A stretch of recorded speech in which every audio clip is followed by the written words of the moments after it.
Buenas tardes, inicio pase de lista. Gómez Alonso, Presente. Alba Horta, Presente. Arredondo Álvarez, Presente. Bernal López, Presente. Cárdenas Herrera,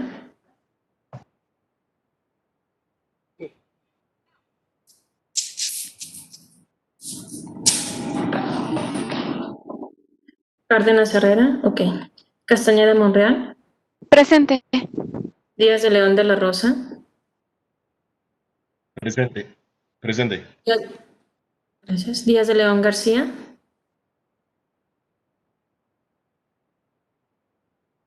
Díaz de León García, Díaz Macías, Presente.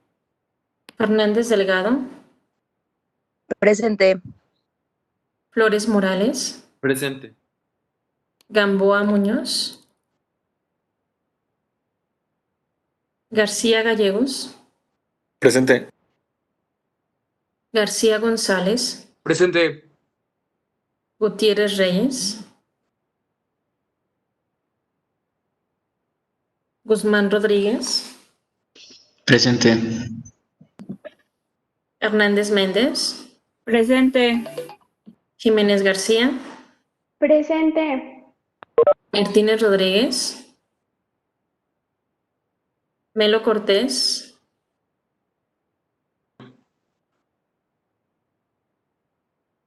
Melo Cortés, Presente. Miranda Domínguez, Morales Vázquez,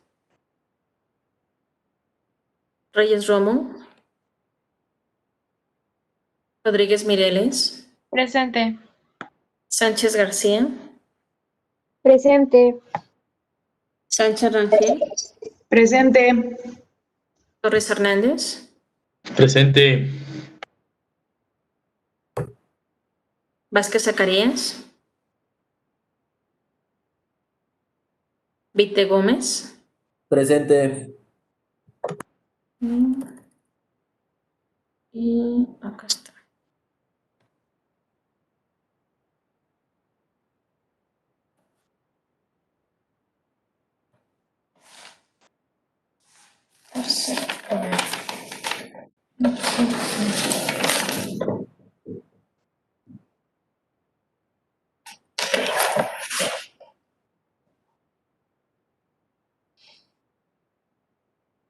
Pero al parecer ya tienen fecha de examen. Su primera evaluación es el próximo jueves 17 de 4 a 6.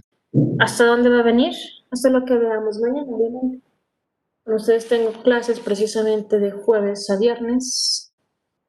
Ah, no es cierto. Con ustedes tengo clases antes del examen. Entonces, seguramente va a venir hasta lo que veamos también el jueves. Ok. Bueno.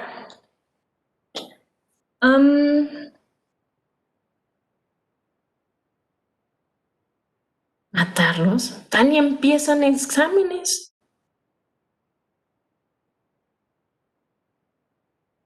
O ya empezaron, ¿no? Apenas la próxima semana es la que han asignado así.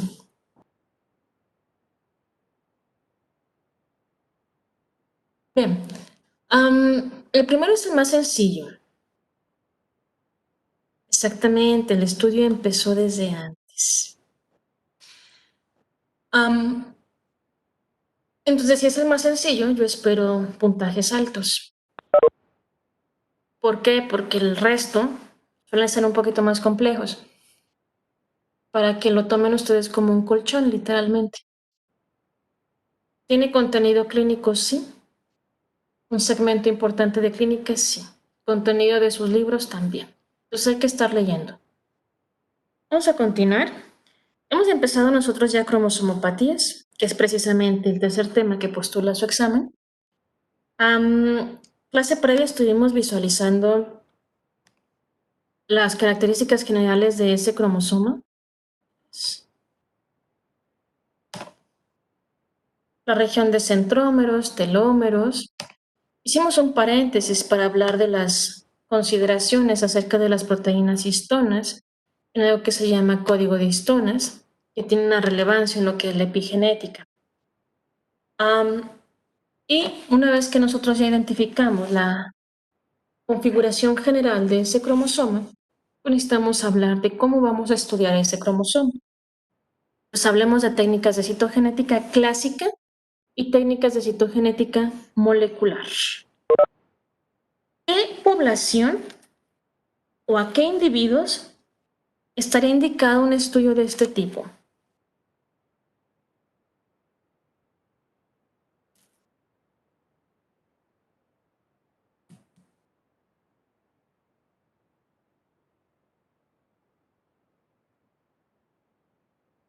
Enfermos, ok.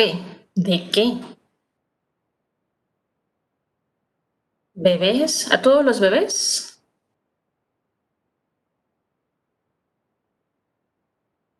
Ok, de entrada, aquel que se sospecha que trae una cromosomopatía o alguna condición sindrómica. Para identificar cuál es. Ok. Bien, ¿qué otra indicación estaría?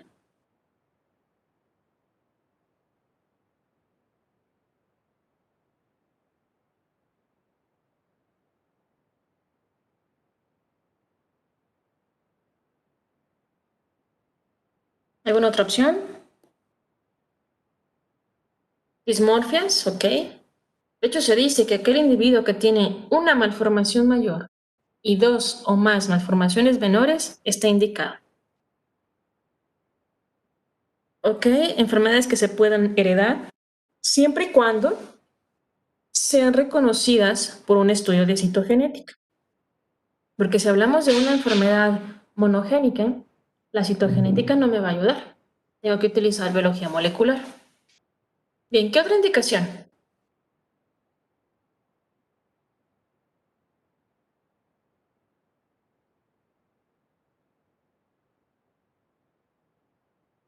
¿No podría ser cuando la madre tuvo exposición a algo?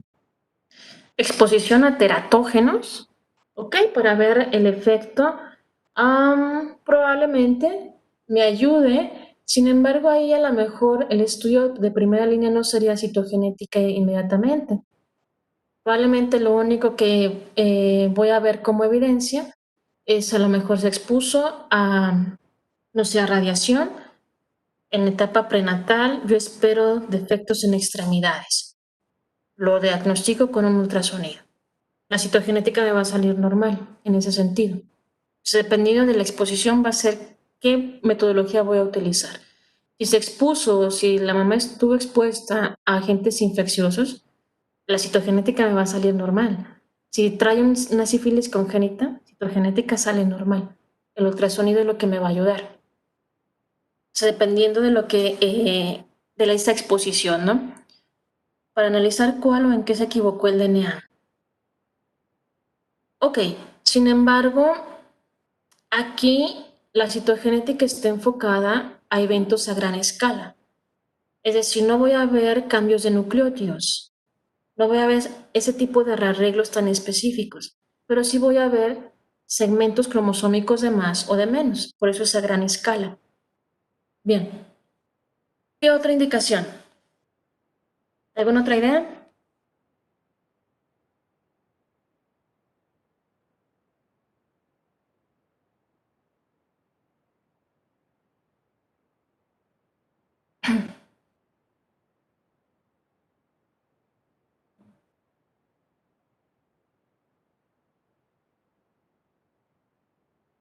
¿Opciones? ¿No? Son varias las indicaciones. Usted tiene todo ese listado que está viendo ahí. ¿Alguna de ellas ustedes ya me las dijeron? Condiciones o sospecha de condiciones sindrómicas. Está totalmente indicado, ¿no? Una cosa es tener el diagnóstico clínico, por ejemplo, en el paciente con Down, y otra cosa es ya tener el papel que me indica que tiene Down. Entonces, está indicado en esas condiciones. Discapacidad. Toda aquella discapacidad intelectual, mientras no tenga yo evidencia que ha sido un evento secundario, como un estado hipóxico está indicado un estudio de citogenética. Esté o no dismórfico. A lo mejor lo único que tenga este paciente es discapacidad. Está indicado así de sencillo. Espectro autista. No quiere decir que el autismo siempre tenga una etiología cromosómica. No. Nosotros vemos el autismo como una manifestación de el paciente con Down, el paciente con Klinefelter, el paciente con X frágil, entre otras entidades, tienen entre sus manifestaciones espectro autista. Entonces yo lo puedo ver con citogenética. Anomalías congénitas, dismorfias. Recuerden, una malformación mayor más 2 o más menores es suficiente para indicar cualquier estudio de este tipo. Anormalidades en la diferenciación sexual, la ambigüedad genital. Una vez que nace un bebé y literal no sé qué es, lo primero que me va a interesar identificar es el sexo cromosómico. Y a partir de ahí identificar, ok, se iba a diferenciar como niño según el cromosoma. Entonces espero este flujo hormonal. Entonces ya empiezo a hacer mi organigrama de abordaje del paciente. Doctora, ¿Escucho? me quedó un poco de duda ahorita que mencionó el autismo. El autismo no nada más, o sea, es como una falla en el tálamo directamente, pero a veces llegan a tener un gran coeficiente intelectual. Ese es el efecto anatómico. Eso es lo que han encontrado en serie de pacientes autistas. Pero no quiere decir de que no esté acompañado de una condición sindrómica. Por sí solo, cuando por estudio de citogenética o incluso de biología molecular no se identifica una condición sindrómica específica, en genética pasa a la categoría de multifactorial, en donde influye cierto componente genético, pero el resto es ambiental. Y ya los hallazgos presentes a nivel de cerebro, pues van a ser una constante en el paciente autista. Pero a lo mejor esa etiología sea cromosómico, sea sindrómico, dependiendo del tipo. ¿Me doy a explicar? Doctora, Ahí se cortó un poquito. Bueno, exactamente. Cuando hay ambigüedad, regreso a la ambigüedad. Cuando hay ambigüedad, efectivamente no tenemos que decir que no nos vamos a encasillar a es niño o es niña, hasta que no se termine el abordaje de este paciente. Y para ello, pues requiero citogenética. Infertilidad. Muchas veces las personas no se pueden embarazar porque tienen algo cromosómico y jamás se habían dado cuenta. Por ejemplo, las superhembras, aquellas que son 47XXX, no es fácil que se embaracen. Pero como fenotípicamente pasan desapercibidas, no tienen así dismorfias especiales o patognomónicas pues jamás se dan cuenta. Entonces se casan, no pueden tener hijos y les llama la atención eso, van a clínica de infertilidad y uno de los primeros análisis es un cariotipo. Y ahí resulta que sale 47,XXX y ellas cursan con falla ovárica. Entonces es difícil que se vaya a embarazar. Aborto recurrente. Recuerda que la principal causa de abortos siguen siendo cromosomopatías. Y entre esas cromosomopatías, la trisomía 16, trisomía 22, son las más reconocidas como la causa de aborto. Pero que podemos tener también Turner, 13, 18, 21, que también se pueden abortar. Embarazos con riesgo de aneuploidía. Probablemente está embarazada, ya le hicieron un ultrasonido fetal y le encontraron malformaciones al producto. Se puede desde forma prenatal idear metodologías de abordaje para saber si viene o no afectado el producto. Háblese de biopsias, de vellosidades, amniocentesis o tenia libre fetal, ¿no? O bien a la mamá le han hecho marcador sérico, le han tomado muestra midieron gonadotropina, alfa-fetoproteína, el estriol, etc. Vamos a ver nosotros esos marcadores casi al final del curso. Y los encontraron alterados. Esos no son diagnósticos, ni siquiera el ultrasonido es diagnóstico. Son de sospecha.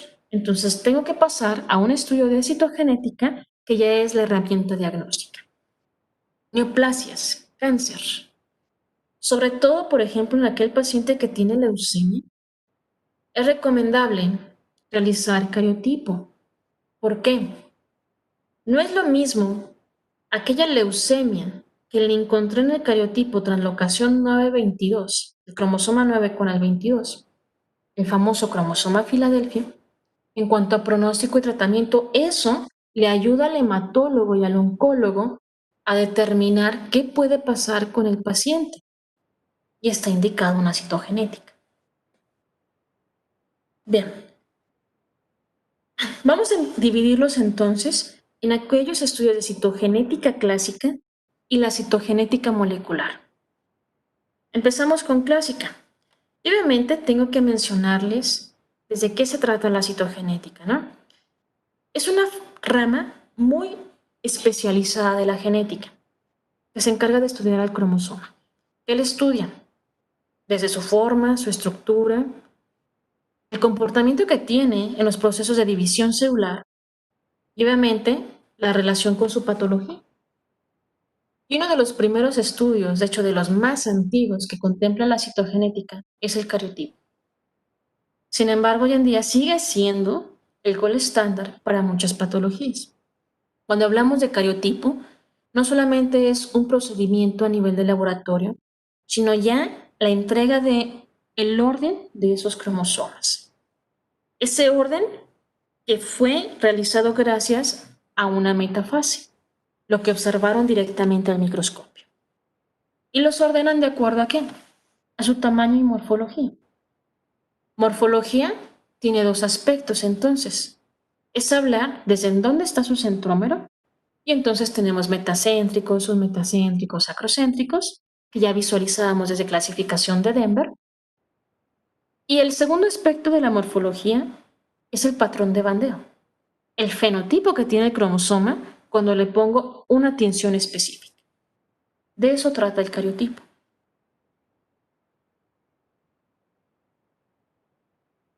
¿Qué tipo de muestras me ayudan ¿Puedes a regresar un realizar? poquito, por favor? Sí. ¿Qué tipo de muestras me ayudan a un cariotipo?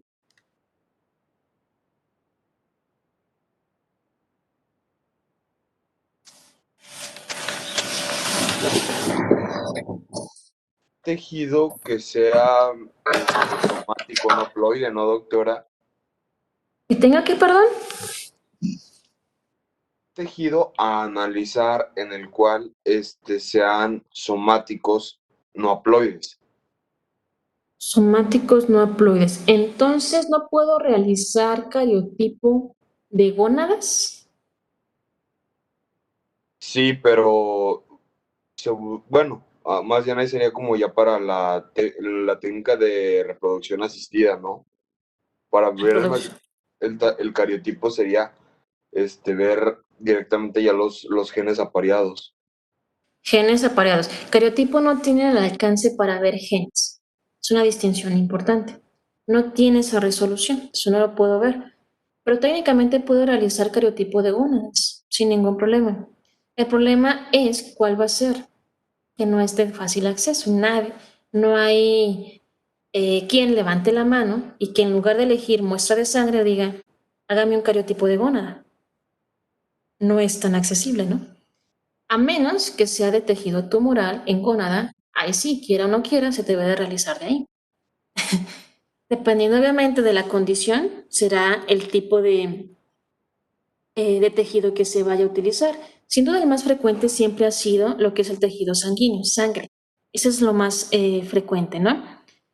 Muestras frescas, ok. De hecho sí es un dato relevante. No debe de ser una muestra envejecida, es un dato importante. La gónada ya mencionamos, médula ósea, sobre todo en el paciente con leucemia, se elige un aspirado de médula ósea para realizar el cariotipo. ¿Qué otra?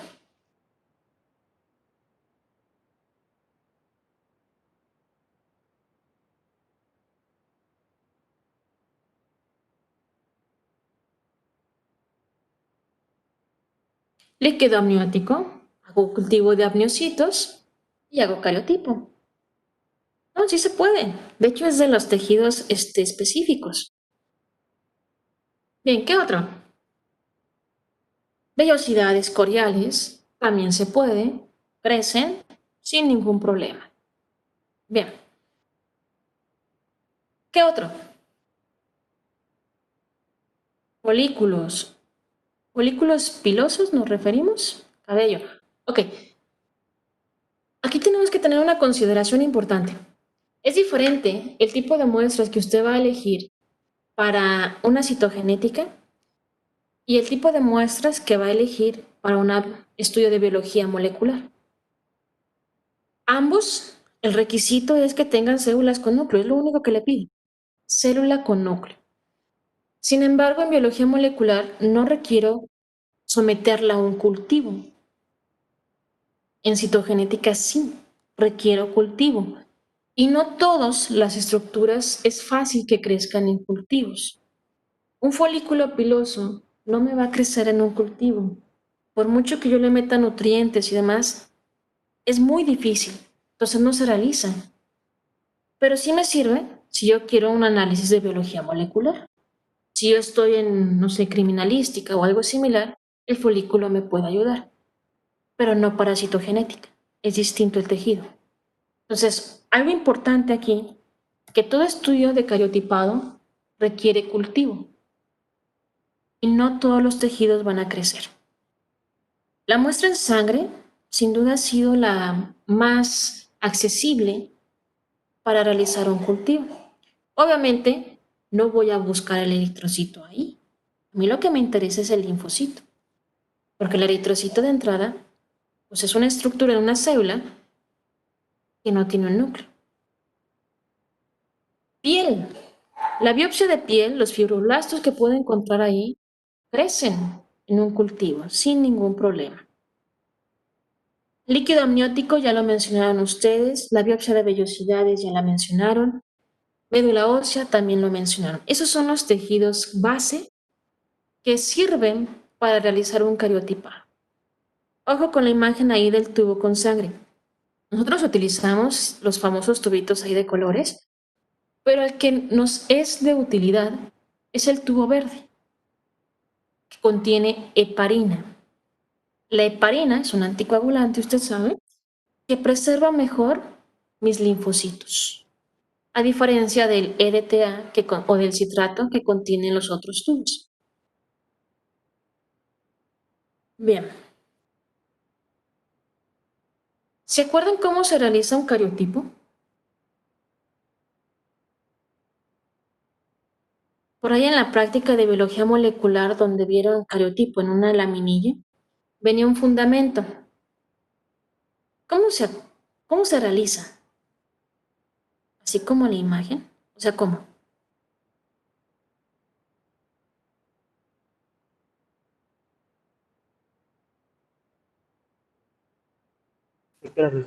Yo me quedé sobre la biopsia es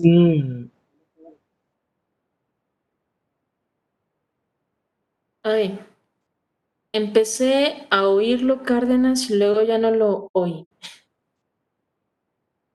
ok, que me quedé con Ay, me pasa lo mismo. Lo empiezo a escuchar y luego se me va.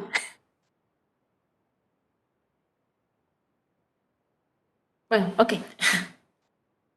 Ok, busco la muestra a analizar. Bien, es el elemento indispensable. Recolecto la muestra. Y luego, la recolección es lo más sencillo. Nos vamos a enfocar en la muestra de sangre. Una punción de sangre como cualquier otra. Nada más que aquí acuérdese, es un tubo verde. Eso es lo más sencillo. A mí me interesa que se acuerde del sembrado de la cosecha. ¿Cuáles son los elementos importantes en esos apartados? ¿Se acuerdan del fundamento de la práctica? Centrifugación, ok. Sí incluye centrifugación, sobre todo en la parte de cosecha. Varias veces, ok. Echar a perder. No necesariamente que se eche a perder, sino que permita su crecimiento. ¿Ok? Centrifugar, desechar sobrenadante para que no se desnaturalice. Que no se degrade. Aquí no desnaturalizamos las cadenas, ¿eh? Una cosa es la extracción de DNA y otra cosa es el cariotipado. Extracción de DNA es lo que ustedes hicieron para hacer su PCR. Y otra cosa es un cariotipado. Bueno, se los platico. En el sembrado, ustedes agarran ese tubo que acaban de tomar de sangre y lo ponen en un tubo de ensayo. ¿Se acuerdan de esos tubos de ensayo de laboratorio? Nada más que estos, los que se utilizan son de plástico y llevan tapa. Una tapa naranja muy característica. Ese tubo, previamente se le agregó RPMI. RPMI es un nutriente rico en aminoácidos. Así lo vende el laboratorio. Lo mismo, algo que se llama suero fetal bovino. Igual, así lo vende el laboratorio. ¿Qué más se le agrega a ese tubo? Se le pone antibiótico, principalmente peptoestreptomicina. Si quiero protegerlo también de hongos, se le pone anfotericina. Y se le agrega algo importante, fitohemaglutinina, peptoestreptomicina.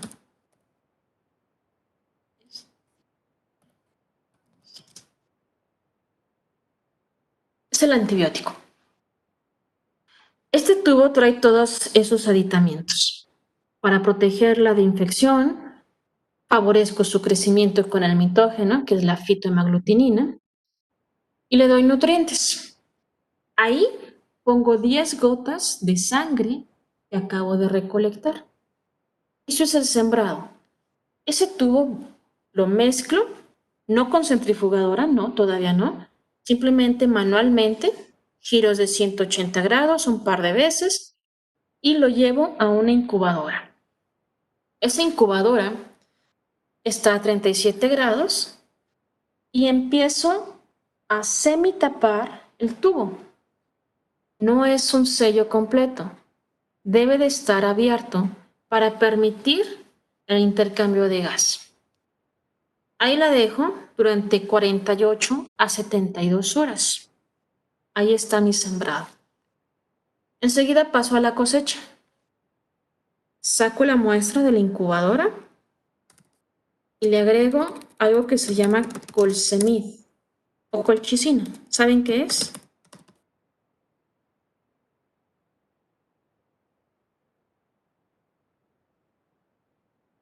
Es un medicamento de entrada, ¿no?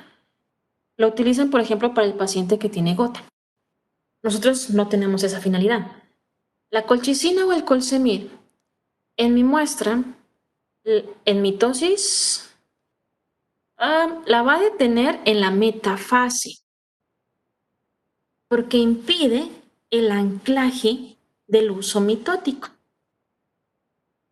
Ok, entonces a mí me interesa observar los cromosomas en el máximo nivel de condensación. Por eso lo tengo que detener en metafase. Por eso le agrego colsemid.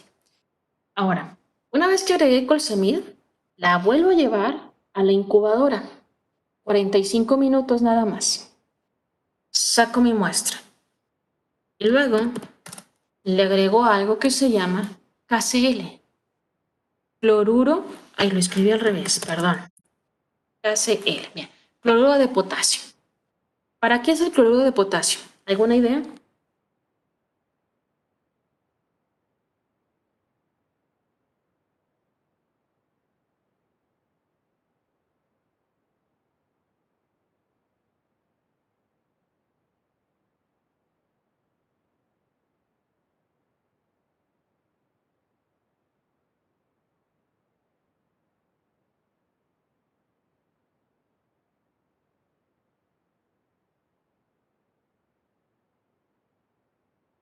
¿No?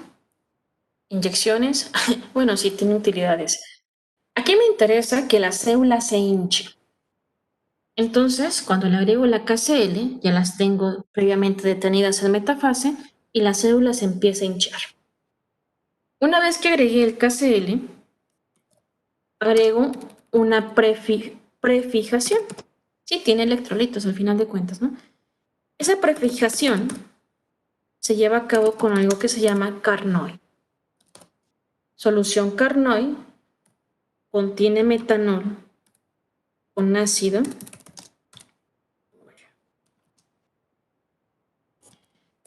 acético.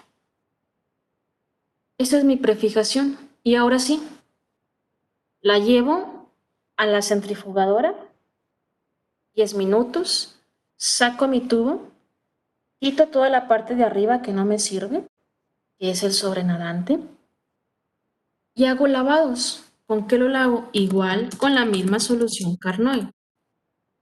¿Cuántos lavados? 2 a 3. Y el lavado consiste en meto Carnoy, la llevo a centrifugar, 8 a 10 minutos, saco, quito sobrenadante, meto Carnoy, la llevo a centrifugar, 8 a 10 minutos, quito sobrenadante. ¿Hasta cuándo? Hasta que tenga un depósito blanquecino, como un botón, similar al botón que obtuvieron cuando hicieron PCR. Nada más que aquí, ahí están mis células ya detenidas en metafase. Eso es la cosecha. Después, lo goteo. Con una distancia de 40 centímetros, agarro un goteador obviamente, tomo mi muestra y la dejo caer en la laminilla que previamente lavé con alcohol. ¿Qué le va a pasar a la célula cuando cae sobre la laminilla?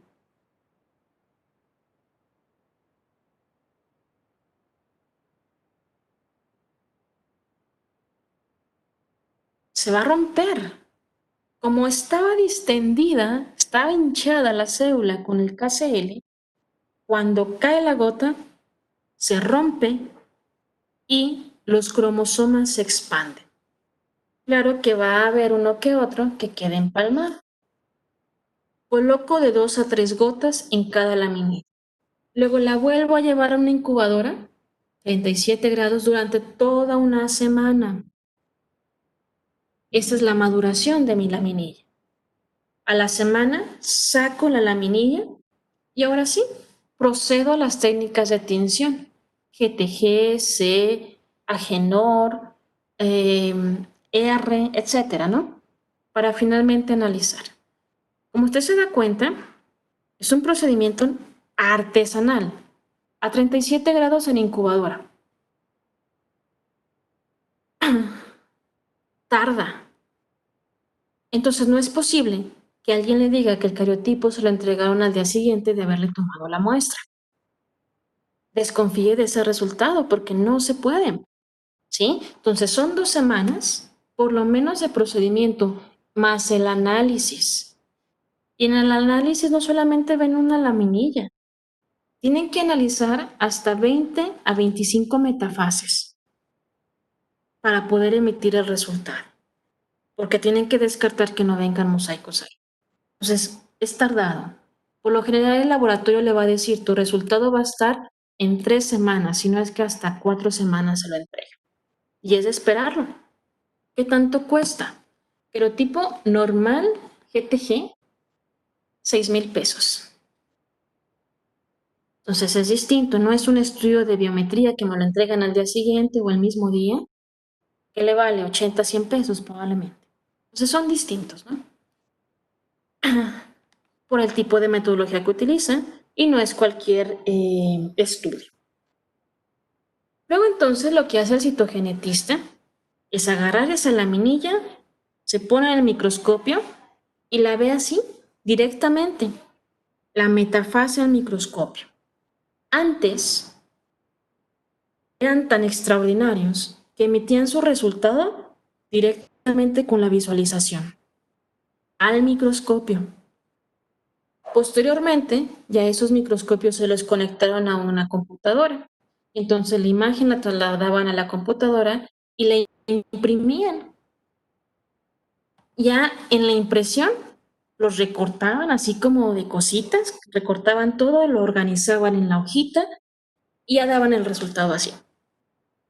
Hoy en día ya las cosas son muy distintas. El microscopio está conectado a un computador, sí, pero que trae un software que al momento de captar la imagen, solito el aparato empieza a ordenar los cromosomas. Y lo único que tiene que hacer el citogenetista, pues es valorar si hay pérdidas o ganancias en estos segmentos cromosómicos, valorar el patrón de bandeo y emitir resultado que agarra el médico y compara el fenotipo del paciente con lo que le acaban de entregar. Ya se ha vuelto más automatizado, ¿no? Sin embargo, continúa bajo el mismo principio básico de cultivo. Ok, eso es el principio general, ¿no? Ahora vamos a pasar entonces a la parte de tinción. Hay diferentes técnicas de tinción que seguramente ustedes ya se las mencionaron. Me interesa que ubiquemos ahora cromosomas específicos, recuerden. El clásico siempre ha sido el G o bandas GTG. Lleva el nombre porque le ponen tripsina y gimsa. Ese es el colorante. ¿Qué es la tripsina?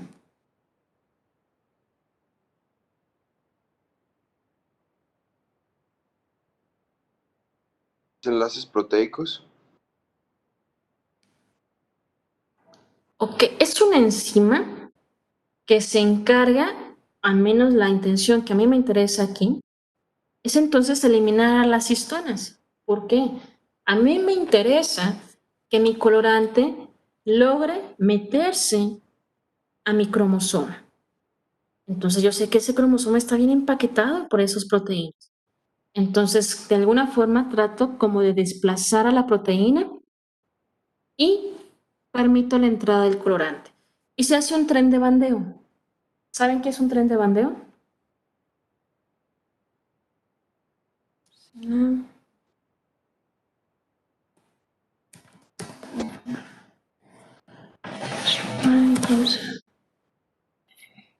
Y H2O. Cuando hablamos de tren de bandeo,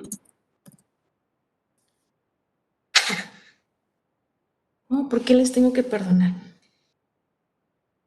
¿Ubican las jarritas de laboratorio que se llaman Koplik? Como unos vasitos. Tienen forma hexagonal. Bueno, se agarran 5 jarritas de ese tipo. Y de a una o de a 2 laminillas se empiezan a teñir. ¿Cómo se hacen? La primera jarrita trae tripsina. Entonces se ponen las laminillas 30 a 45 segundos en la tripsina y luego se sacan. La segunda jarrita, debe de traer un buffer, okay, un amortiguador para detener la acción de la tripsina. La tercera jarrita trae una solución que trae Wright. Digamos que es una sustancia que permite la entrada posterior del ginseng.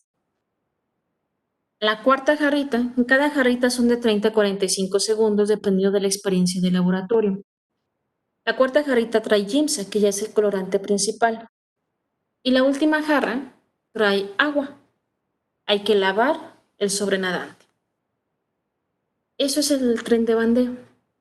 Ir pasando las laminillas por diferentes jarras para lograr la tinción. Una vez que la tengo teñida, se deja secar, se le pone su cubreobjetos y ya se analiza. Ahora, cuando se pone ginseng, tengo el aspecto oscuro y blanco o más teñido y menos teñido del cromosoma. Vamos a denominar ginseng positivo, ginseng oscuro o ginseng G aquellas zonas que se están teñiendo, más marcado, por así decirlo, que son ricas en heterocromatina, tienen adenina y timina, replicación tardía, pobre en gen.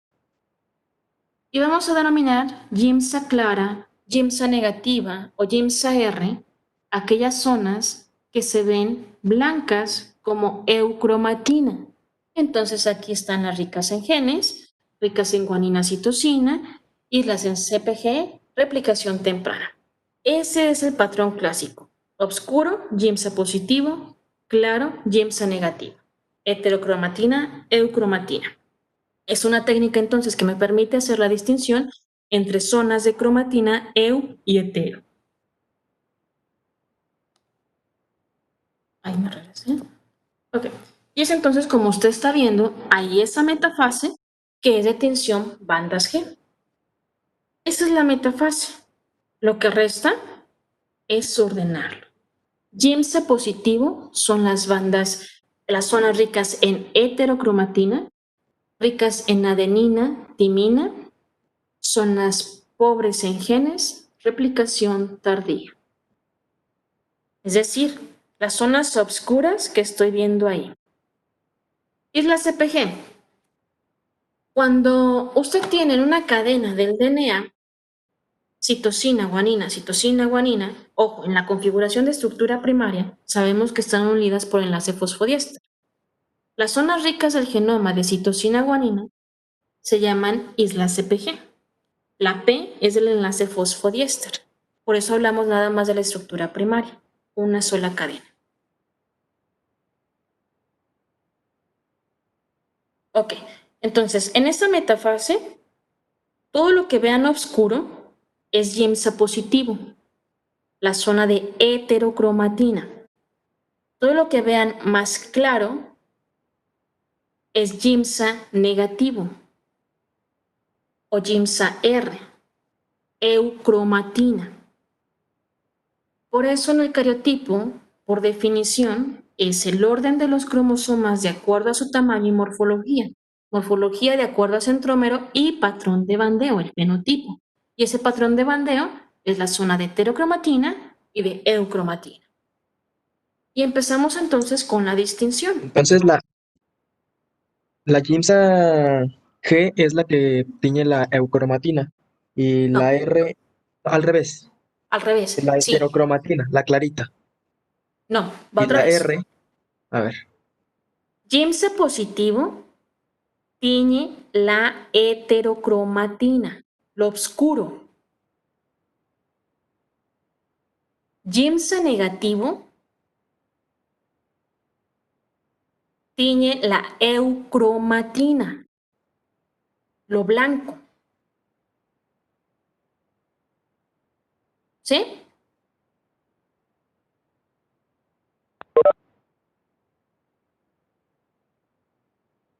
Giemsa positivo es la que quedó oscura, la heterocromatina,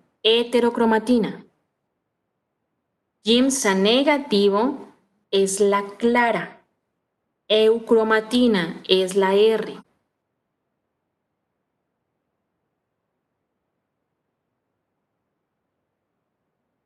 ¿Más o menos? Ok, bien. Entonces, tienen ahí esa metafase. ¿Qué sexo es? Es de un individuo de sexo masculino o femenino. ¿Y por qué?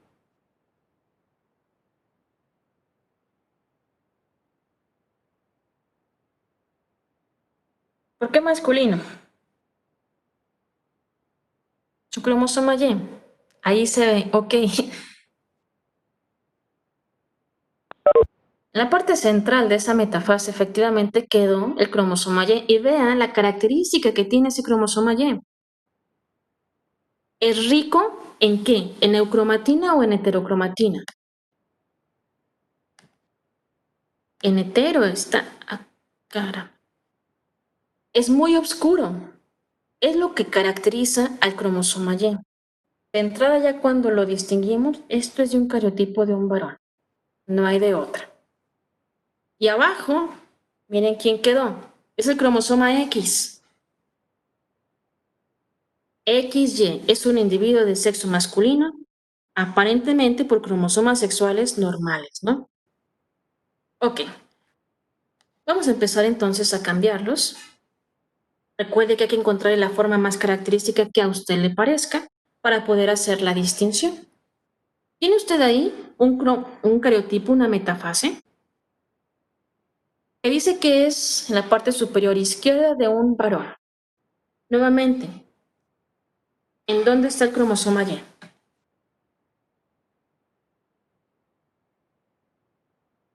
De acuerdo a las manecillas del reloj, ¿en dónde está el cromosoma Y? Como a las 12:05. Con 2 minutos. A las 12. Con- ¿Exactamente a las 12? No, 12:05 minutos. Ok, tengo dos pequeños. 12,4 segundos, no inventen. Ok, este que estoy señalando, Se ve o el bueno. de arriba. No, ese no. Ese se Ok, ve. bien. Rico en heterocromatina, nuevamente. Cromosoma Y. Efectivamente, entonces corroboro lo que me están diciendo acá arriba. Es de un sexo masculino. ¿Dónde está el X? Porque el hombre es XY, ¿no? ¿En dónde está el X?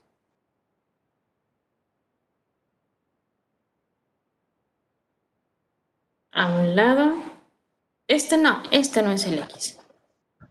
¿No es el que está a la izquierda, casi hasta abajo? A la izquierda, casi hasta abajo. Ese, creo. No, este está muy grande. Es muy grande. De hecho, ¿qué cromosoma es este? Es el tercero, creo que es. Ok, ubiquémoslo centrómero. Acá está el centrómero. Es submetacéntrico. De los grandes. ¿Qué cromosoma es? El 2. Bien. Entonces no puede ser este 2. ¿En dónde quedó el X? ¿No es el que está como a las 9? A las 9. ¿Acá? No, a la ¿Este? derecha. Más a la derecha. Ahí se me va. ¿Este? Este. No. Este es un 5. Voltéelo. Este es el centrómero. Es un submetacéntrico de los grandes. ¿No hay? No, sí hay. ¿Cómo no?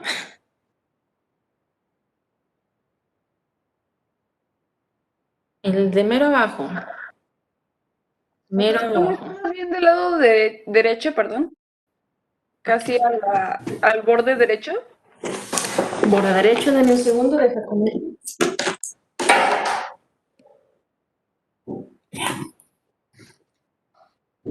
Lado derecho, borde derecho. Más arriba. ¿Este? Ese. Ajá. No, este es un 4.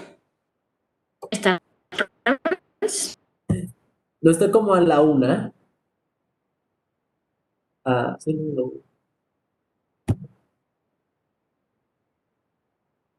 Está muy grande para hacer un X.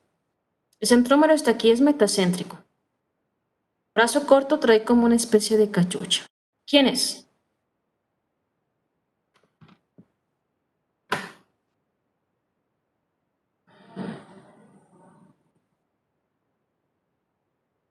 Bien, el de la esquina superior izquierda se ve distinto, es demasiado grande para hacer un X. ¿Cuál Ese es? Vean su el centrómero. Ese es el Doctor, no es el que está en medio, pero en medio abajo, un poquito abajo. Medio abajo. Bueno, primero este es el 3. Ah. Ese que habían dicho es el 3. Está más chiquito, En medio abajo. un poquito, En medio no tanto, abajo. no, un poquito arriba. Un poquito arriba. Este, No, un poquito más arriba. un O si poquito nos más deja arriba. Ese por ahí, por anotar ahí. para, no sé si No, señalar el cuál otro, es. el que parece un ornitorrinco.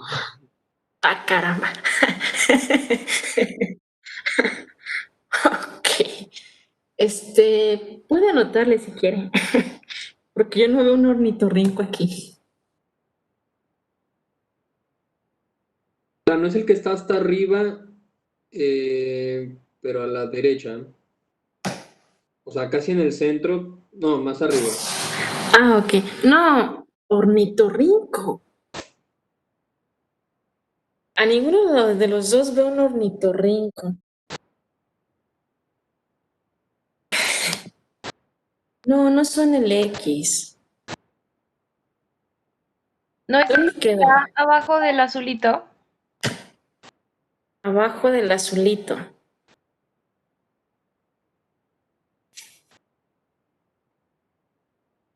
No, ese verde que han señalado no es el X. No, doctora, en una de esas ni hay X. Ah, caray. No, hombre.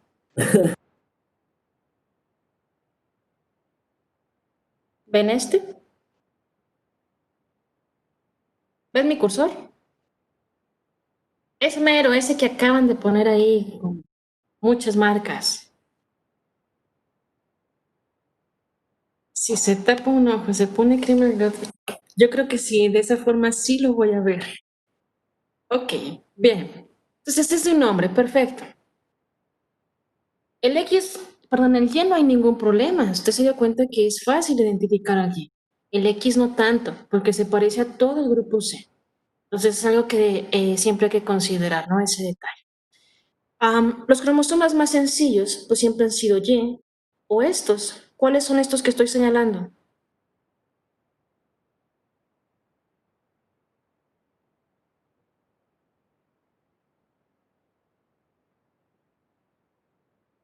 ¿22? Es el 20. No es cierto, tampoco es el 20. 21 no. Es el 19. Es el 19, pura eucromatina. Y vean lo claro que se observan esos, ¿no? Es distinto, tanto el Y como el 19 son los más sencillos. Y enseguida, en cuanto a sencillo, están los grandes cromosomas 1, 2 y 3, que ya identificamos por ahí al 2 y al 3. Y enseguida los acrocéntricos. Eso es en cuanto a nivel de complejidad. El 1, vea que está acá abajo, es el más grandote, ¿no? Tiene ahí un 1 y el otro está por acá. Quedó nada más un poquito doblado. Usted se da cuenta, muchas veces quedan empalmados. Al final de cuentas, la célula, aunque estaba hinchada al momento de caer, permite la expansión de los cromosomas, pero a veces se empalman. Y entonces, al momento que el citogenetista trate de reacomodarlos, entonces sí tiene un trabajo, porque tiene que segmentar esos pedazos para poder identificar patrones de bandeo específicos. X es submetacéntrico.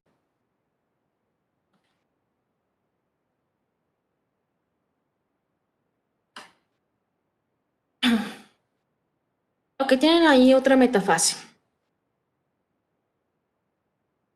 Ahí dice que es de sexo femenino. Identifíqueme entonces los X.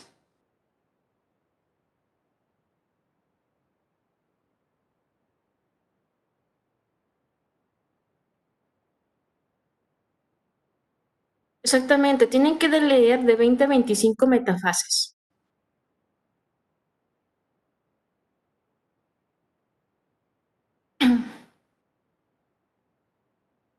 ¿Por qué? Perdona, traté de escuchar algo. Bueno, creo que siempre no. ¿Por qué 25? Ok, bien. Si nada más se enfocan en leer una sola metafase, se les van a escapar los mosaicos. Puede ser que el individuo tenga líneas celulares distintas y no las esté alcanzando a visualizar porque me limité a leer una. Y a lo mejor en esas otras metafases hay otro tipo de rearreglos y no los observé. Entre más metafases lean, menos riesgo de un mosaico como tal. Por eso, es para prevención de mosaicos. Ok, entonces estamos con los X. Y en ninguno de los que veo ahí anotados son el X. Aún no me pueden corroborar que este es niña. El de allá arriba en rojo, ese es un 12. El verde primero que señalaban acá, ese era un 6. El que trae una flecha está de cabeza ahí. Ahí. No, ese está muy chiquito, está demasiado pequeño. Bueno, está intermedio, a lo mejor si quedó chaparro sí puede entrar. Bien, ese azul y verde, ahí tengo un X. Llevo uno, me faltan el otro. ¿Dónde está el otro X? Entre más metafases se lean, mejor para descartar mosaicos. Ok, el otro azul con rojo y verde que está del lado derecho. No, ese tampoco es X. El de arriba Tampoco. El doble marcado. Superior izquierdo. Me señalaron un 3. Tampoco. Ese que trae una flecha verde superior izquierdo. Tampoco. El fuchsia es un 12. El empalmado tiene cara de 6. El que están señalando ahí con doble azul, ¿qué será?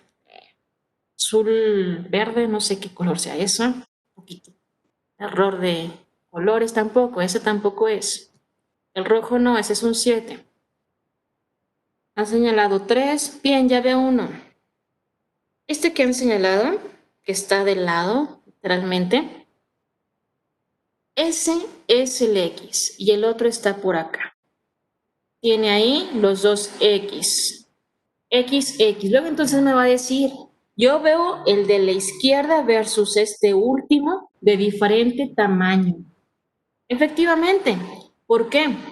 Porque al final de cuentas el cromosoma no se arregló para salir y adopta cualquier forma y puede quedar incluso más chaparro que el otro.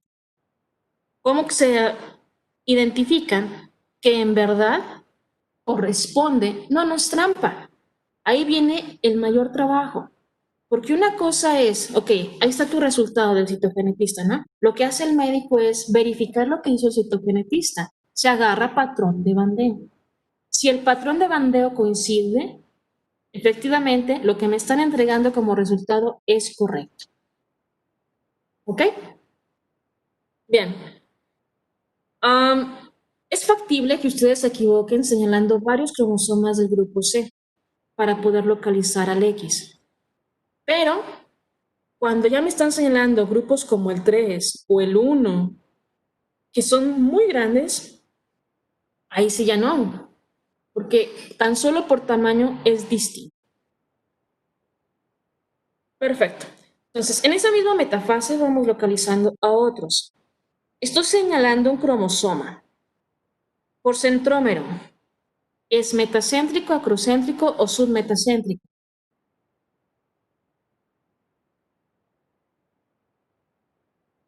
Es un 17, creo. Es un 17. Ah, no, no es cierto. Sí, no se retracte. Es 17.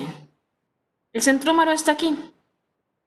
Su brazo corto, su brazo largo. Es un submetacéntrico. ¿El otro 17 en dónde está? Ya tiene a uno. ¿En dónde está el otro?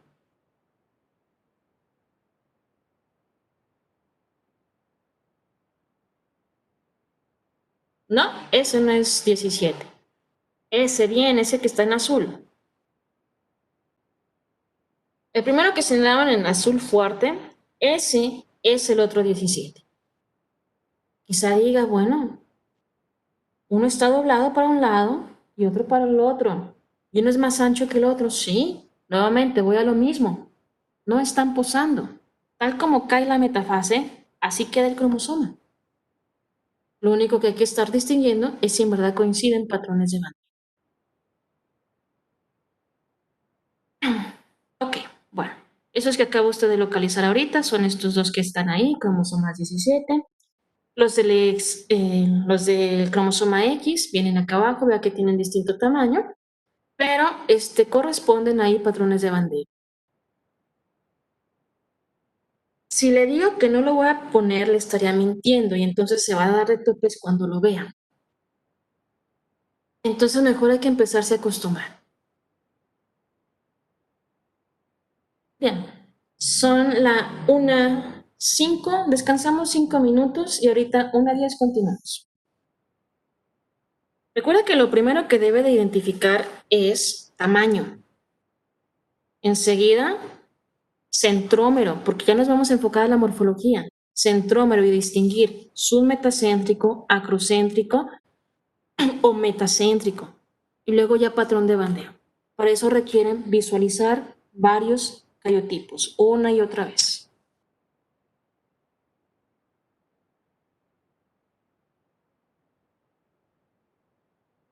Sí, 13, 14, 15, 21 y 22 son acrocéntricos.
Bien, vamos a continuar.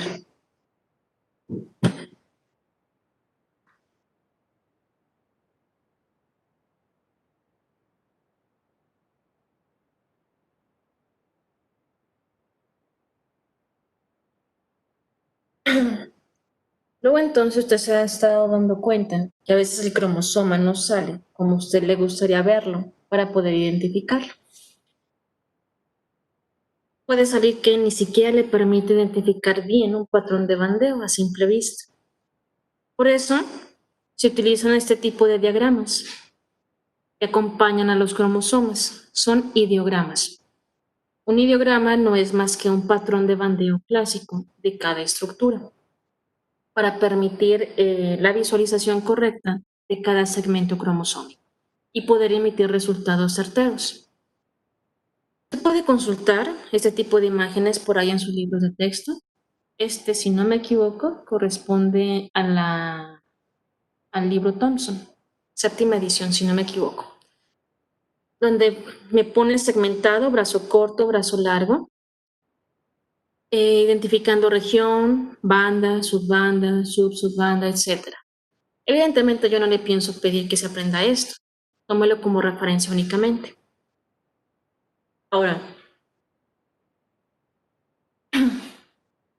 hay diferente nivel de resolución en cada uno de esos cariotipos.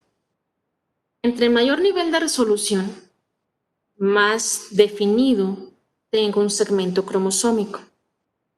Los cromosomas que le he planteado ahorita tienen niveles de resolución de 400, 425 bandas. Casi siempre los laboratorios manejan ese tipo de resolución.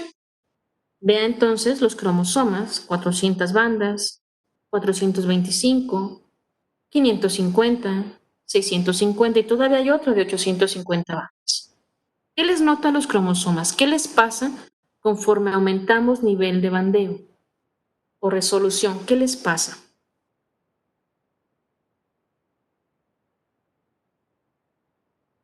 Es como si se alargaran, como si crecieran. Es porque en realidad no están bajo su máximo nivel de condensación, tienen que detener un proceso previo, porque el máximo nivel de condensación, digamos que los hace anchos y los achaparra.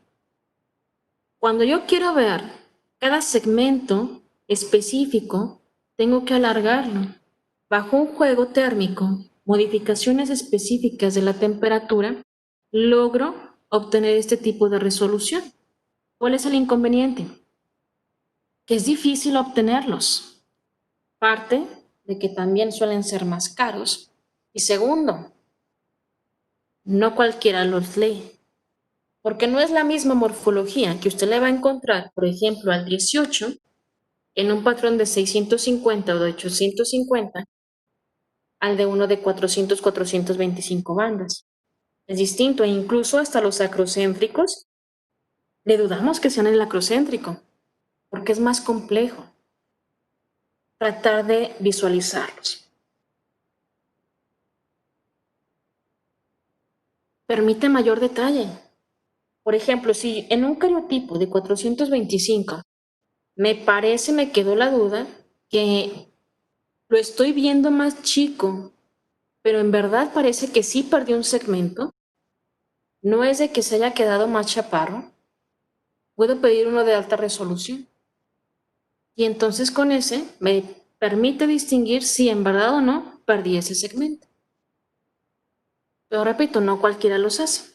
Es el inconveniente que tiene. Ahora, eso es en cuanto a bandas G, lo más frecuente que usted va a observar. Hay otros bandeos, tal como ustedes lo estuvieron visualizando en molecular. Pueden encontrar bandeo Q. Yo no soy citogenetista, yo soy genetista clínico, pero cuando tengo que leer el cariotipo que me entregan de resultado, pues tengo que también verificar el trabajo del citogenetista. No, en México hay varios citogenetistas. En México país, me refiero. El pool, la gran población de citogenetistas está en la Ciudad de México, otros están en Guadalajara, otros en Monterrey y unos cuantos regados en todo el país. Ok, entonces la siguiente técnica es bandas Q. Lleva el nombre también de la principal sustancia que le ponen. Se llama quinacrina, mostaza de quinacrina. ¿Qué inconveniente tiene? Requiere luz ultravioleta y una microscopía especial, microscopía de fluorescencia, de tal forma que en la imagen, tanto en la metafase como ya en el ordenamiento, se vean esos cromosomas luminosos. Entonces la morfología externa del cromosoma se puede detallar con este, pero no la interna, porque es más difícil distinguir oscuro, blanco, porque se ve todo brilloso. Por eso no es tan aplicado, al menos aquí en México. Lo único que destaca mucho, si me interesa en verdad visualizar el cromosoma Y, le hago unas bandas Q y el que brille más y es chiquito, ese es el cromosoma Y. En realidad, no tiene tanta aplicación, requiere microscopio específico y no me permite en verdad distinguir un bandeo clásico. Imposible que con esta tecnología me vaya a decir, le falta el segmento distal reconocido como telomérico del cromosoma 3. No se puede. Un superhombre, efectivamente, sería factible poderlo identificar con este. Pero ¿para qué va a arriesgar unas bandas Q cuando las puede encontrar con unas bandas GTG más fácil? Que no se preocupen, ni nosotros podemos encontrar patrones de bandeo clásicos, le batallamos. Los empezamos a ubicar por centrómero, es lo único que podemos hacer más fácil. Y en cuanto a quién se ve más luminoso o no, es el trabajo que se tiene que hacer con unas bandas Q. R. R ubíquelo de reversa. Patrón inverso. ¿Inverso de quién? De bandas G. Lo que en un bandeo G se ve oscuro, aquí se ve blanco. Lo que en un bandas G se ve blanco, aquí se ve oscuro. Luego entonces, si en el bandeo GTG tiene duda de un segmento de heterocromatina, lo pone con bandas R y aquí debe de verlo blanco. Si se ve blanco, lo que usted estaba sospechando es correcto. Para eso se utiliza. Inconveniente también, microscopía de fluorescencia. Pero a diferencia de bandas Q, aquí es más sencillo tratar de decir, ok, sé que el 7 tiene 3 segmentos bien marcados, brazo distal. Eso es más sencillo, porque coincide más también con bandeos clásicos. Tanto los cromosomas acrocéntricos y los grandes cromosomas bajo un R son más sencillos de identificar así. El problema aquí, a nivel nacional, es que no tenemos acceso tan fácil a todos los laboratorios de microscopía de fluorescencia. Los que hay son diseñados para otras cosas, para otro tipo de estudios de citogenética. Pero, por ejemplo, si usted por alguna razón va a otro lugar europeo y pide un cariotipo y no especifica cuál, por default le van a hacer este, porque allá es el de primera línea. Aquí no. Aquí tenemos microscopios que si bien ya han sido bastante sofisticados, pero leen GTGs normales o leen bandas R, Agenor, cualquiera de los otros que no requiera fluorescencia. ¿Qué se le pone? Hay juego de temperatura, tengo que elevarla, y acridina, naranja de acridina. Así como en el G ponía tripsina gimsa, en las Q quinacrina, aquí acridina más juego de temperatura. C.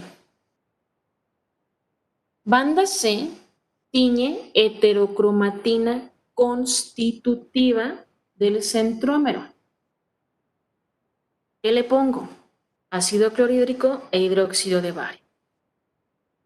Luego entonces usted puede ver imágenes como la que acaba de aparecer ahorita, superior derecha. Lo que va a teñir es heterocromatina constitutiva. Predominio en centrómeros. no le va a servir para identificar un patrón de bandeo en todo el cromosoma. Para eso no sirve. Nada más para el centrómero.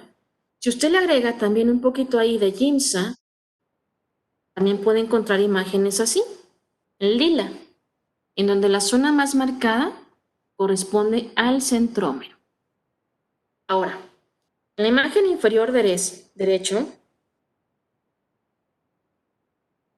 aparentemente es más fácil, pero luego me doy de topes porque les pongo un banda C en una metafase en el examen y me dicen que es bandas G, o me sacan que es bandas Q o R, cuando nada más están viendo detenido el centrómero.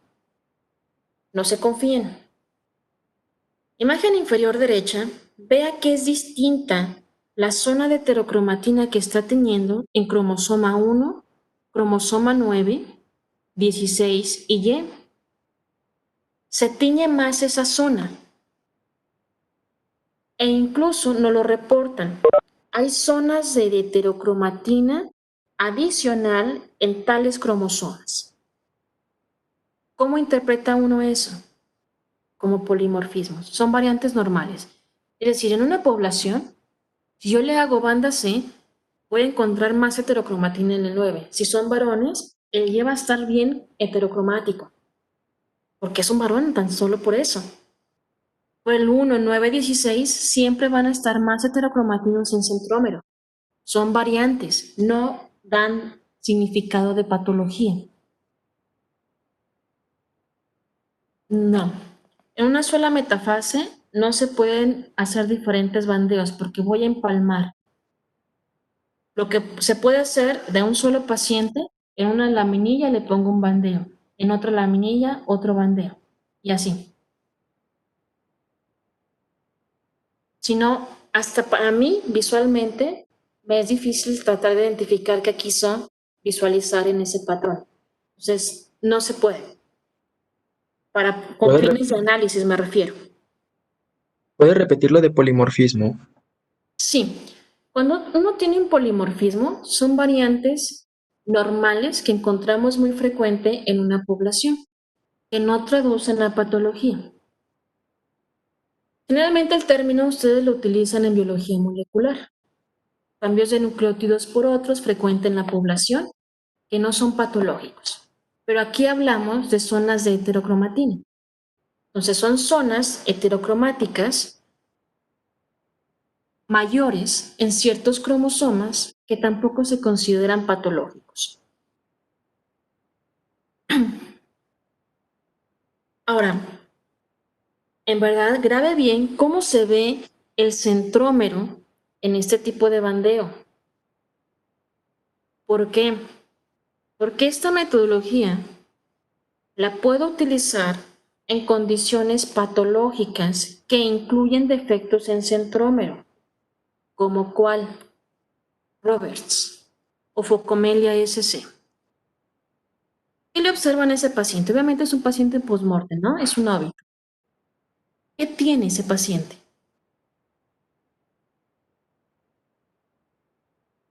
Abdomen distendido, ok. Acortamiento de miembros, tanto superiores e inferiores, por eso es tetrafocomelia. Paladar hendido también. Labio paladar hendido, aunque no me deja ver el paladar todo, por el defecto, seguro también el paladar está abierto. Es una hendidura que conserva premaxil en un defecto prácticamente medial. Parece un abultamiento de globos oculares, exoftalmos, edema periorbitario, pliegues infraorbitarios marcados. ¿Qué más?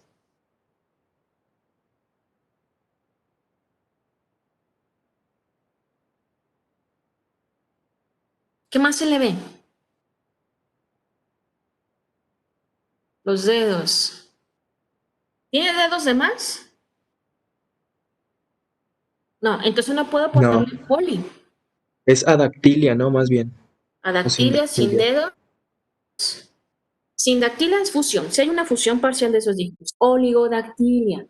Hay oligodactilia, pocos dígitos, con sindactilias aparentes. Ok. ¿Qué más? ¿Cómo es el cuello? Cuello corto, ancho, alado, bien. El tórax. ¿No hay pabellones también auriculares? es ancho. Ok. Estamos viendo una de frente, ¿no? Bastaría ver la lateral, pero a simple vista pareciera que el pabellón también está anormal. Probablemente un grado de microtio hasta 4, anotia completa, ¿no? Aunque del lado derecho se ve un esbozo. El tórax es ancho, corto, una distensión abdominal significativa, probablemente exista líquido allá adentro. El acortamiento de extremidades es lo más evidente. Oligodactilia, sin dactilias parciales. En cabeza pueden tener una cabeza más grande o más pequeña, a los extremos, macro o microcefalia. Este es el fenotipo severo que mueren, perinatal o intrauterino, de Roberts. En sí, Roberts obedece a mutaciones de un gen. El gen se llama SCO2. Es un gen cuyo producto proteico es una proteína coecina. ¿Se acuerda de las coecinas?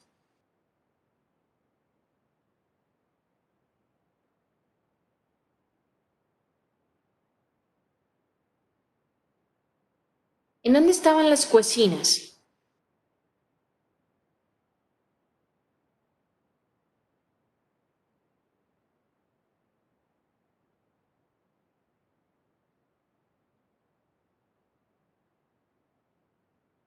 Opción, la mitosis. ¿En dónde?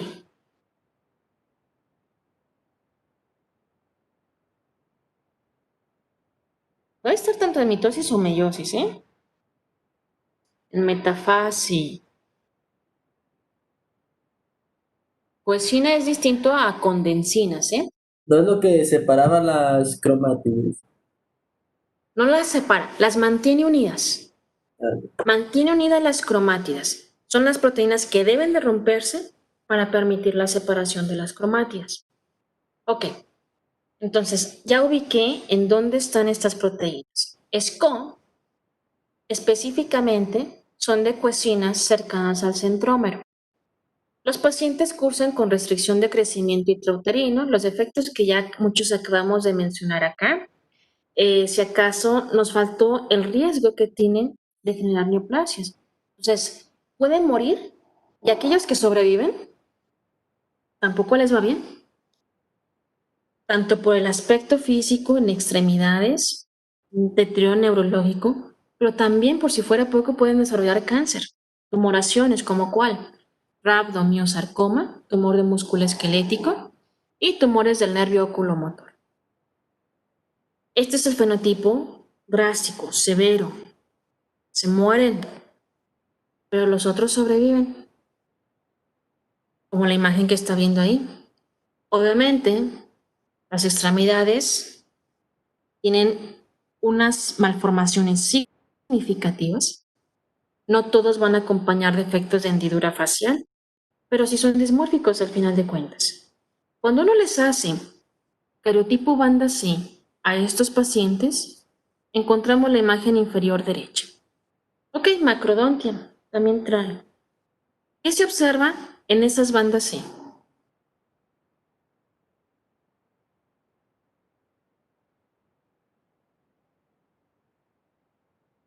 Se supone que solo debería estar marcado el centrómero y todavía hay en algunos cromosomas se ve marcado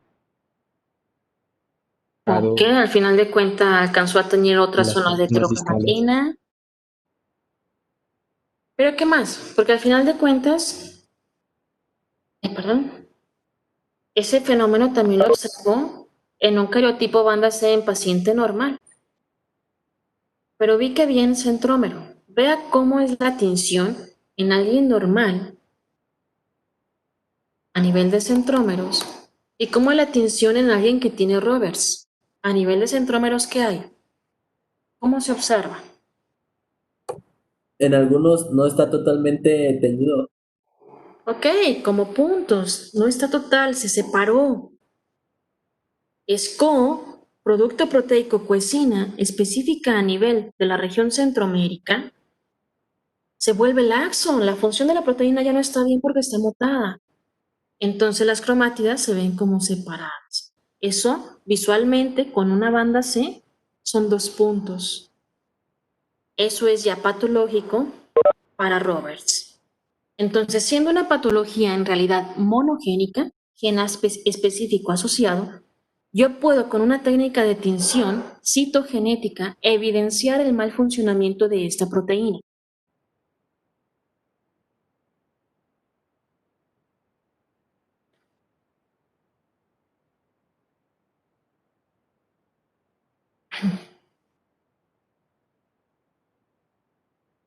Bien, entonces, importante, recalco mucho, sean visuales, por eso cuando les puse el bandeo normal banda C, les hice hincapié, graben bien la imagen, para que puedan distinguir lo normal de lo anormal. Ok. Entonces, eso de lo que se ven como separadas en los centrómeros es por las coecinas. Por la coecina. Así es. Proteína de SCO, que es el gen. R, R, me quedé con R. ¿Se cortó Cárdenas?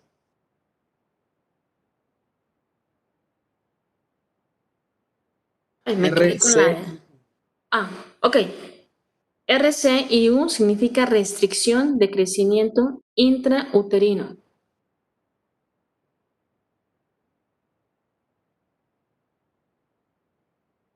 ¿Listo?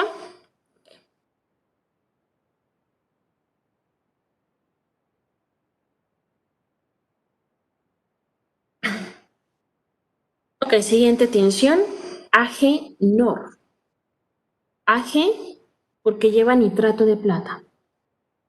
NOR, región organizadora nucleolar. Luego entonces, tiñe cromosomas acrocéntricos. Nada más la porción de satélites. Si tiñe cromosomas acrocéntricos, ¿cuáles va a estar tiñendo? ¿Cuáles se tiñen? Es decir, ¿cuáles son los acrocéntricos? 13, 14, 15, ok, me faltan 2.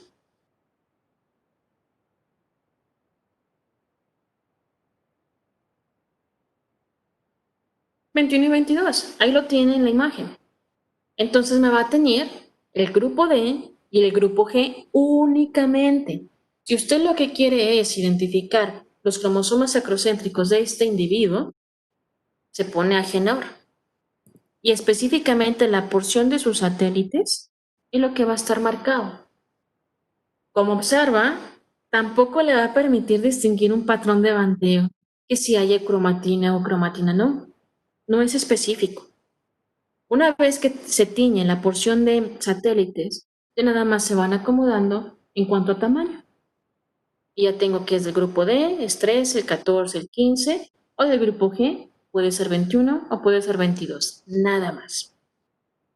Recuerde que estas zonas NOR contienen secuencias para RNA ribosomal.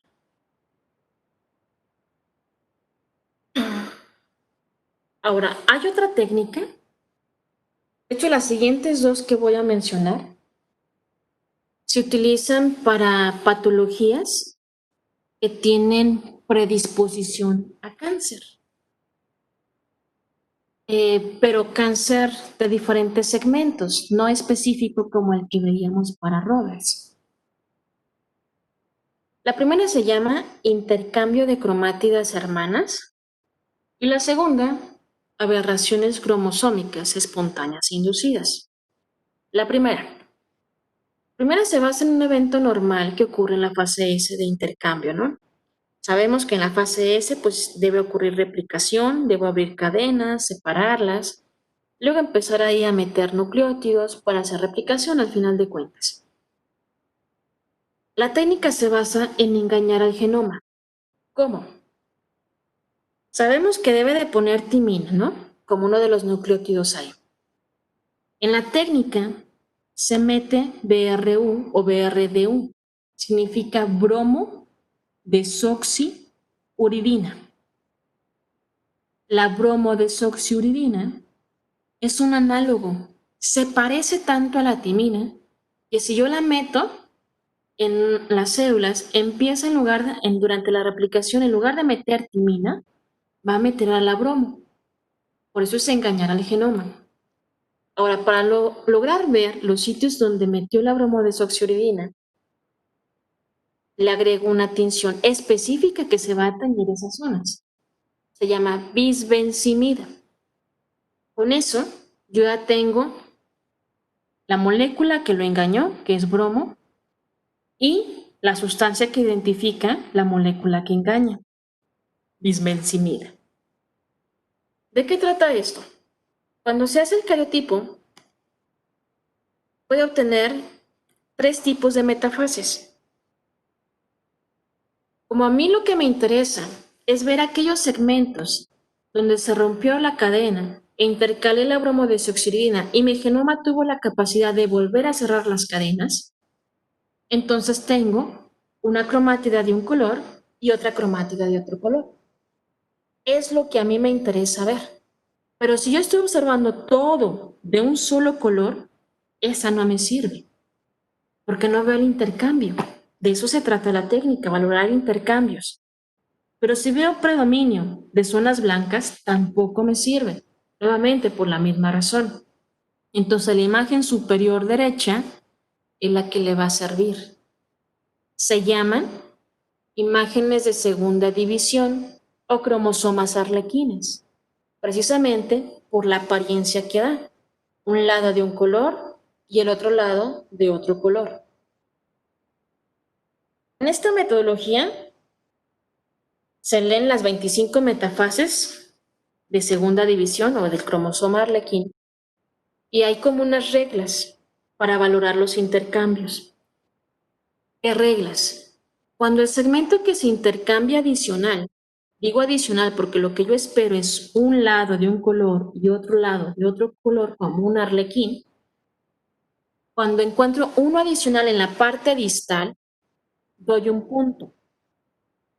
Cuando encuentro el intercambio en la parte intermedia de un brazo, ya sea corto o largo, doy 2 puntos y empiezo a sumar. Hago esta suma en las 25 metafases.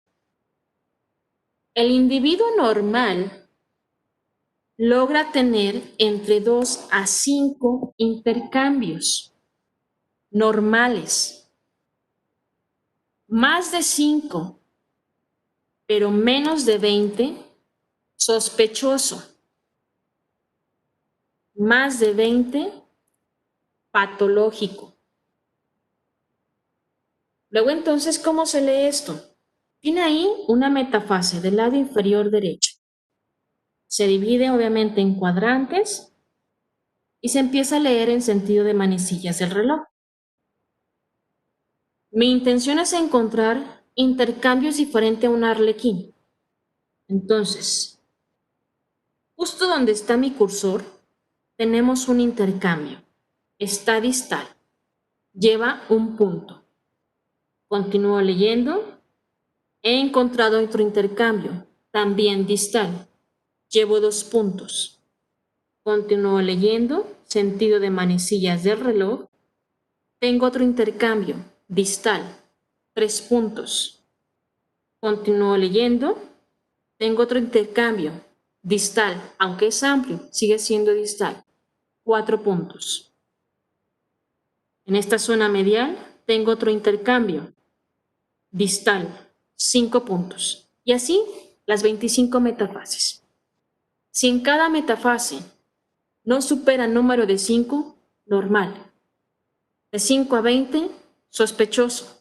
Más de 20, patológico. Tan solo con esta metafase, ¿es normal o anormal? Normal, porque llegué hasta 5. ¿Normal o anormal para qué? ¿Qué traduce una anormalidad? Luego entonces tenemos que trasladarnos a la correlación clínica. Esta metodología, cuando lo encuentro anormal, como patológico o sospecha, es para síndrome de Bloom. Bloom, el gen BLM, ya lo habíamos mencionado, ¿se acuerdan?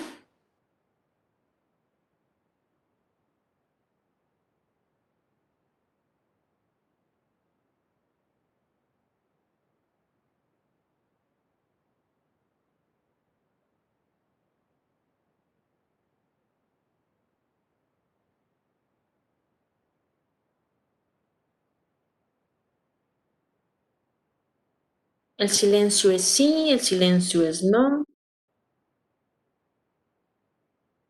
En la transcripción, antes de la transcripción, desde la replicación.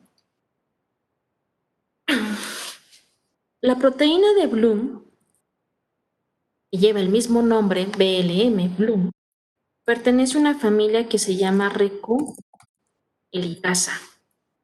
Una helicasa. Entonces, una proteína que se encarga de abrir las cadenas.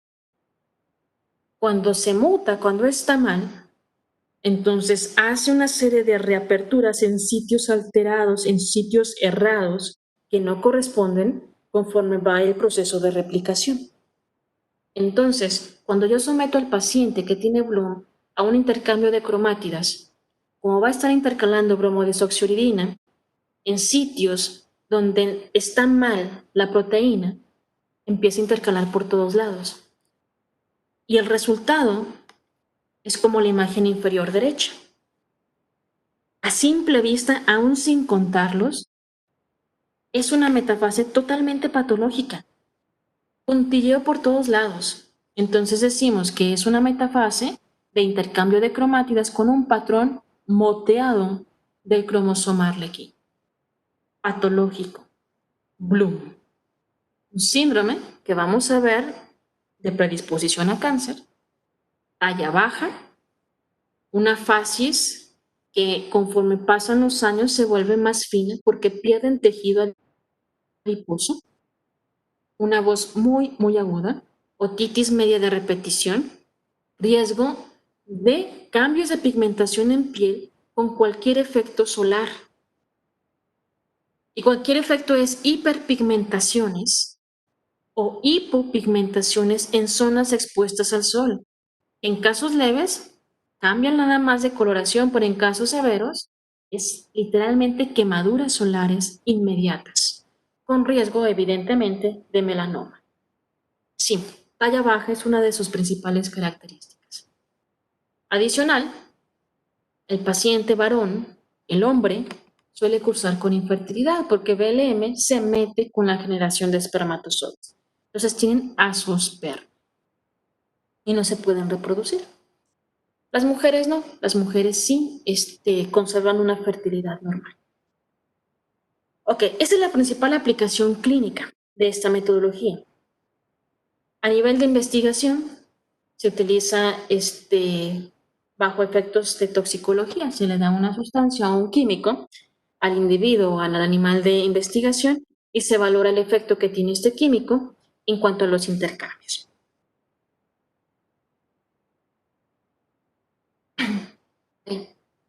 Y el otro estudio que le comenté, que tiene predisposición a cáncer, que detecta, síndromes de predisposición a cáncer, es la aberración cromosómica espontánea inducida. En esta metodología utilizo algo que se llama clastógeno. ¿Qué es un clastógeno?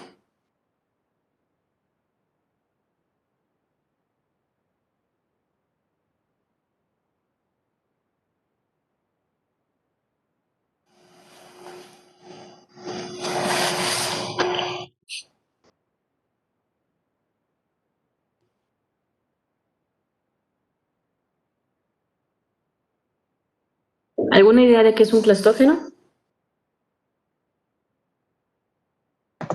Según yo era lo que causaba como una ruptura o algo así en los cromosomas. Sí, es un mitógeno como tal.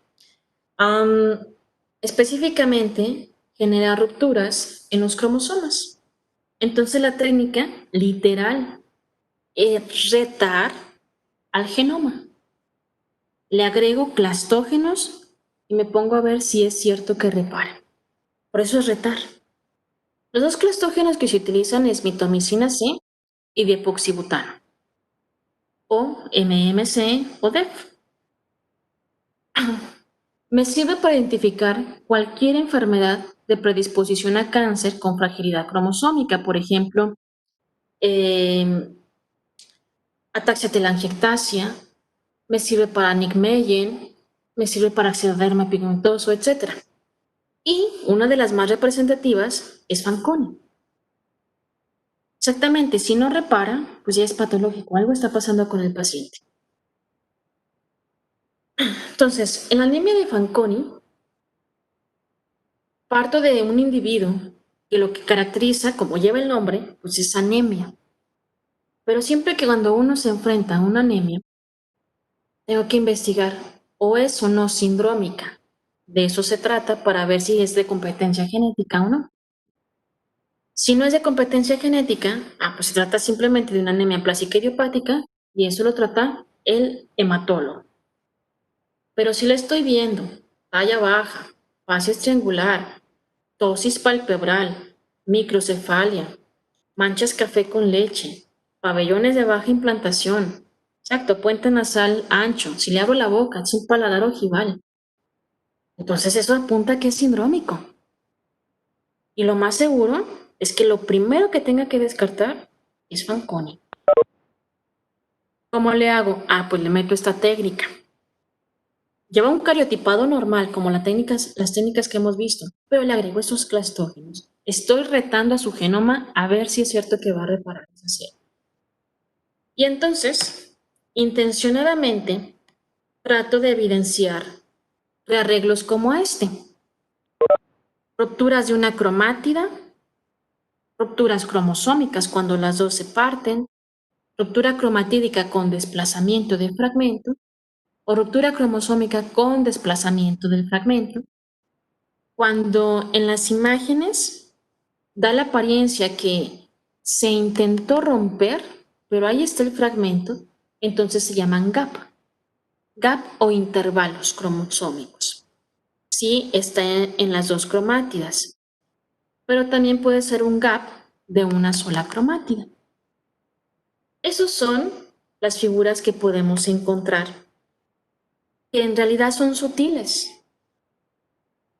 Los cambios drásticos con la técnica es encontrar cromosomas dicéntricos, doble centrómero, o esta configuración. El H es un cuadrirradial por la configuración en X que adopta. Cuando yo encuentro un cuadrirradial en el estudio, eso es patológico. Tengo que corroborar mi fenotipo si coincide o no con Fanconi. El I es un rearreglo complejo involucro de 3 o más cromosomas con múltiples rupturas. Esto es lo que se vería en dibujitos, literalmente. Ahora en el estudio, ¿cómo lo ven? Cuando se hacen aberraciones, siempre expongo a los mismos clastógenos a un control, alguien aparentemente normal.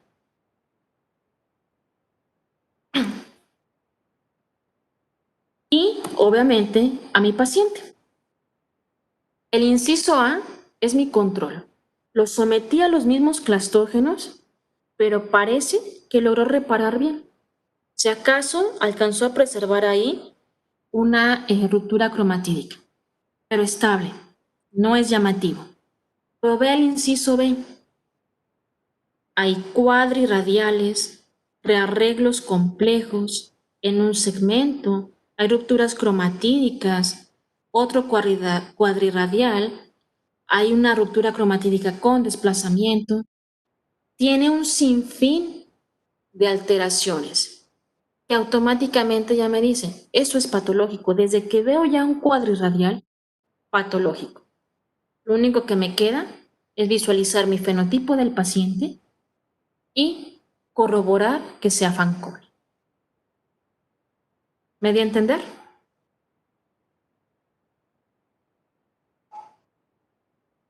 ¿Dudas?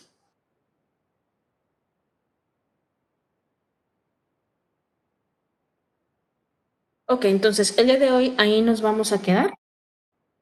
Mañana vamos a ver las dos metodologías de citogenética molecular, el FISH y el microarreglos. Igual va enfocado a la imagen, Y ya vamos a pasar a las patologías, las principales cromosomopatías. Si no tienen ninguna duda, pueden salir de plataforma. Que tengan buen día, nos vemos mañana. Yo sí tengo una, pero no la quise interrumpir. Ok, lo escucho. En cuanto al conteo, Ya ve que se intercambiaban las partes distales con la medial. Entonces, cuando era la distal es un punto y cuando es una parte medial son 2 puntos, ¿o cómo está eso? Sí, cuando el intercambio adicional está en la porción distal, que incluyó la telomérica, se da un punto. Cuando el intercambio está intermedio en un brazo, ya sea brazo corto o brazo largo, se dan 2 puntos. Ok, y dijo que menor a 5, mayor a 20 Sí, menor a 5 normales, esperados en un individuo normal. Más de 5, menos de 20, sospechoso. Ok, perfecto. Más de Gracias, 20, doctor. patológico. Ajá. Sí, está bien. Ok, bueno. Hasta luego. Gracias.